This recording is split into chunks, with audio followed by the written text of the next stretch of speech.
존 웨인은 1920년대 무성영화 시대에서 시작하여 1940년대부터 1970년대를 대표하는 최고의 배우였습니다. 그에 관한 문화유산은 미국인의 자랑이자 자부심으로 작용하였습니다. 남자가 해야 할 일은 남자가 해야 할 일이라고 말한 배우 존 웨인을 두고 지미 카터 대통령은 영웅이 거의 없는 시대에 그는 진정한 영웅이자 미국을 위대하게 만든 상징이 되었다고 하였습니다. 존 웨인은 한마디로 미국의 카우보이였습니다.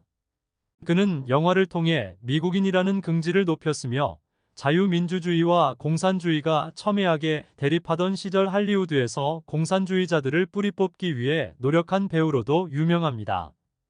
그로 인해 그를 극우적인 성향으로 몰고 갔음에도 그는 자신의 애국심을 믿은 남자였습니다. 그래서 그의 사후 대통령 자유훈장을 받았을 때 배우 모린 오하라는 다른 것 따지지 말고 존 웨인이 미국인이라는 것만 생각하자는 취지의 말을 했습니다.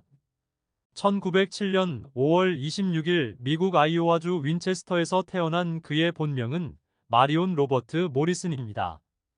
아마 여성적인 이름으로 어릴 때 놀림을 꽤 받았던 것 같은데요. 그의 아버지는 스코틀랜드 혈통의 남북전쟁 참전용사였고 그의 어머니는 아일랜드 혈통으로 존 웨인은 장로의 개신교 집안에서 자랐지만 훗날 가톨릭으로 개종하였는데 이유는 모르겠습니다. 존 웨인은 태어날 때부터 5kg이 넘는 상당한 우량아로 태어났다고 합니다. 가난하고 불확실한 가정의 장남으로 태어난 그가 7살이 되었을 때 가족들은 캘리포니아의 랭캐스터로 이주했습니다. 돈을 잘 관리하지 못했던지 농부로 정착하려고 했지만 정착에 성공하지 못하고 몇 년 후 그곳에서 그리 멀지 않은 글렌데일로 다시 이사하게 됩니다. 그의 아버지는 돈 버는 능력이 없던 것인지 존 웨인의 어릴 때 삶은 가난으로 점철되었습니다. 그는 어릴 때 지역 스튜디오에서 영화 포스터를 붙이고 용돈을 벌기도 하고 아이스크림 가게에서 일을 하기도 했습니다. 가정은 불안정했지만 존 웨인은 부모님을 존경했고 특별히 아버지를 잘 따랐습니다. 그리고 어릴 때 붙여진 듀크란 별명에 얽힌 사연이 꽤 흥미롭습니다. 재즈 아티스트 듀크 엘링턴처럼 귀공자 같아서 붙여진 닉네임이 아닌 어릴 때 키우던 강아지 이름이 듀크였는데요. 항상 한 몸처럼 붙어 다니는 것을 두고 이웃 사람들이 그의 반려견에게는 리틀 듀크라고 부르고 존 웨인에게는 빅 듀크로 불리다 나중에는 듀크로만 불렸고 이는 평생 그의 별명이 되었습니다. 남다른 체격과 운동 감각을 지닌 그는 어릴 때부터 공부도 잘하고 운동도 잘하였는데요. 학교 연극 제작 행사에도 많이 참여하면서 엄친아로 유명했다고 합니다. 본래 그는 해군 장교가 되는 것이 꿈이었지만 사관학교에 떨어진 후 변호사가 되고 싶어 했고 집안이 넉넉하지 않았던 그는 미식축구 장학생으로 서던 대학에 입학합니다. 이미 학창시절부터 독보적인 스타였던 그는 대학에 입학한 후 보다 강한 남자가 되기 위해서였는지 인싸 남학생들만을 위한 프레터니티 사교클럽인 시그마치에 가입하게 됩니다. 상상만 해도 활력이 넘치는 멋진 대학 생활을 한 것 같은데요. 그러나 2년 후 그는 서핑을 하다 심한 어깨 부상으로 미식 축구팀에서 해고되며 시련을 겪게 됩니다.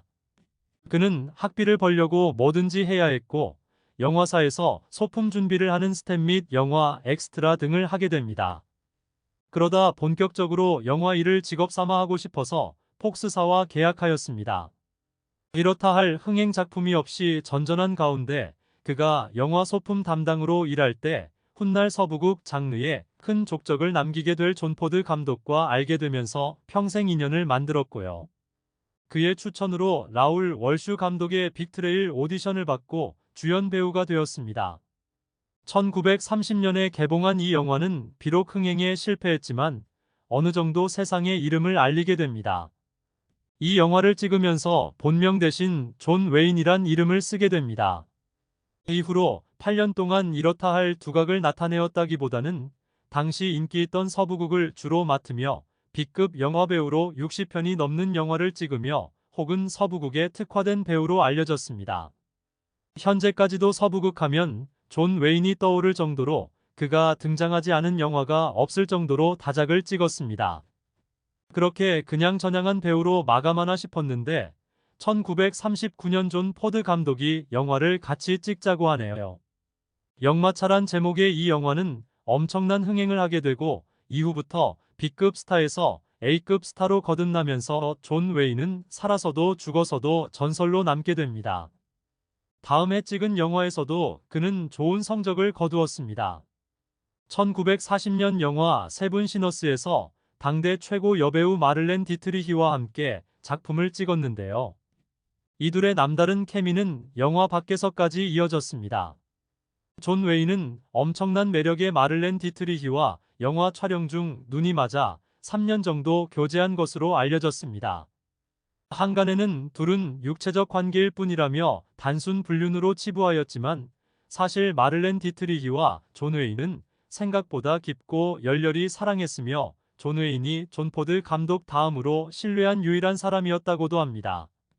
둘은 사랑이 끝난 후에도 좋은 친구로 남았고 체스와 낚시를 하면서 돈독하게 지냈고 이후로도 2개의 영화를 함께 찍었습니다.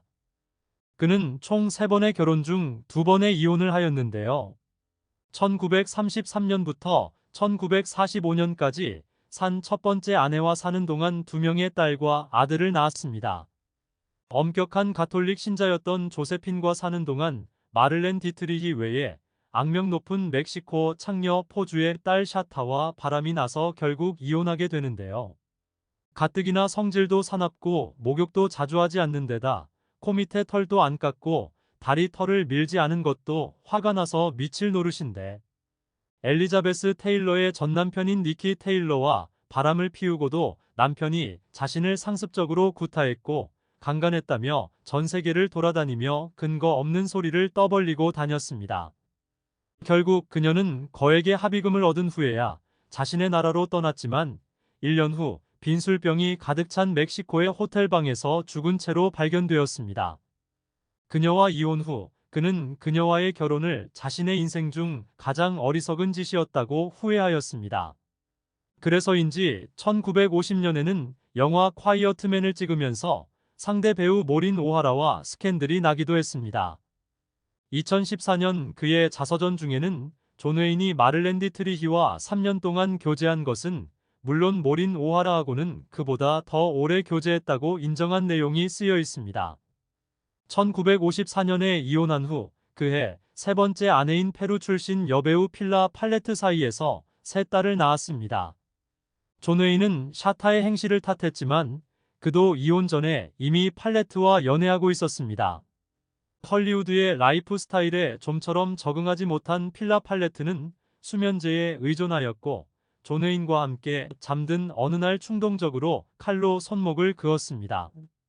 하지만 워커홀릭이던 존 웨인은 그녀를 간호사에게 맡기고 영화 촬영장으로 향했습니다. 필라 팔레트와는 19년 동안 함께 살다 헤어졌지만 그가 죽을 때까지 법적으로 부부 관계는 유지했다고 합니다. 그리고 팔레트가 집을 나간 후 존 웨인은 죽을 때까지 그의 전 비서인 팻 스테이시와 함께 살았습니다.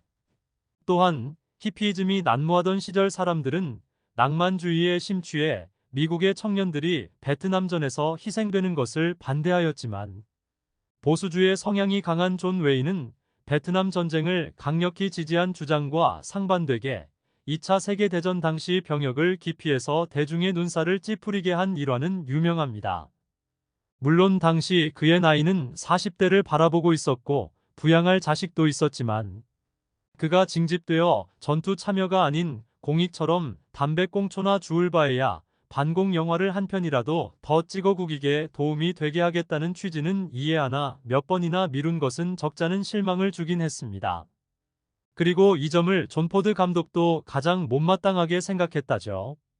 남녀 모두 담배를 피우는 것이 멋이던 시절에 헤비 스모커로도 유명했는데요. 담배뿐만 아니라 가장 술을 많이 마신 할리우드 배우였습니다.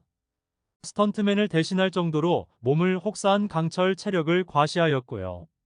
그런 탓인지 1964년 57세에 폐암 진단을 받게 됩니다. 그는 담배를 끊고 2번의 대수술을 받고 완치 판정을 받고 1970년대도 왕성한 활동을 했지만 1972년 다시 담배를 피우기 시작했습니다. 1978년 이번에는 위암 판정 및 곳곳에 전이되어 1979년 6월 11일 캘리포니아 로스앤젤레스 병원에서 사망하였습니다. 그의 나이 72세였습니다. 일부에서는 그의 죽음을 둘러싸고 핵폭탄 실험 장소이던 유타주에서 1954년 영화 촬영 이후 방사능 위험에 노출되어서 죽은 거라고 의심하는 사람들도 있습니다. 하지만 그 시대에 그보다 훨씬 오래 산 배우들도 있지만 더 이른 나이에 수많은 이유로 죽은 배우들이 적지 않고 또한 그 시대 기준으로 존 웨인은 평균 수명보다 약간 오래 산 편이라고 합니다. 정치적으로도 사회적으로도 화제의 중심이었던 존 웨인은 동료 배우들에게는 인기가 없었지만 그가 죽은 지 30년이 지났을 때까지도 미국인이 가장 사랑하는 배우 세 손가락에 꼽힐 정도로 단순 인기를 넘어선 상징과도 같은 존재였습니다. 존 웨인 공항까지 있을 정도니까요. 평소 존 웨인을 좋아하지 않았던 캐서린 헵번은 전설적인 배우 존 웨인에 대해 배우로 특별한 재능이 있다고 말하면서 독특한 자연스러움에 카메라를 통해 생각하고 표현하며 대중과의 간극을 좁히는 특별한 재주가 있다고 하였고요. 배우 엘리자베스 테일러는 존 웨인은 미국에 많은 것을 주었고 전 세계의 미국인이 어떤 모습이어야 하는지 알려주었다고 의회에서 얘기하였습니다. 존 웨인이 유일하게 깍듯하게 예의를 갖추었다는 존 포드 감독은 존 웨인의 이미지를 비극적 패배자의 전형이며 외로운 반항아, 희생자 역할에 꼭 맞는 배우였다고 말했습니다. 존 웨인은 병역 기피자라는 꼬리표를 달고 실생활도 그리 정의롭지 않고 인색한 편이었으나 그가 미국인의 자긍심을 높이는데 일조한 영웅이라는 점에는 이견이 없는 것 같습니다. 시청해주셔서 감사합니다.